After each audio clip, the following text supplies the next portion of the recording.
In this video, I will be showing you how to add and set up the Dyno Discord bot to your server. Now, it's very easy to do, so without further ado, the first thing that you actually want to do to get this bot is you want to actually go to your website browser and type in dyno.gg. Now, once you type in dyno.gg, you'll be brought to this website like so.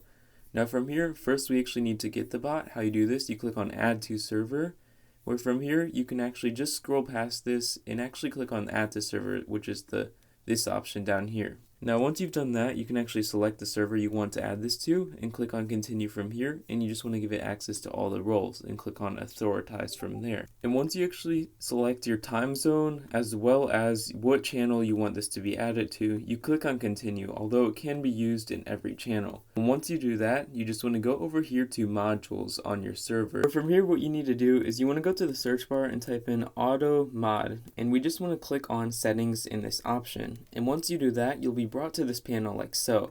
Now from here, you just want to click on the create a rule option, where from here you can actually name this rule however you would like to. You just want to select the rule type, which is invite links, and once you do that, you can actually select the invite links, which allowed and what's not. I recommend if someone sends an invite link, you just select all of these categories depending on what you want. If you want it to be deleted, automated, or warn, and you can do this after how many violations this will happen. And you can actually choose the exact number of violations you want this person to get after X amount of minutes and after X amount of tries. I'm just going to choose 60, and then you can create the rule option. And if we actually go to our server now, you can actually see this is in effect.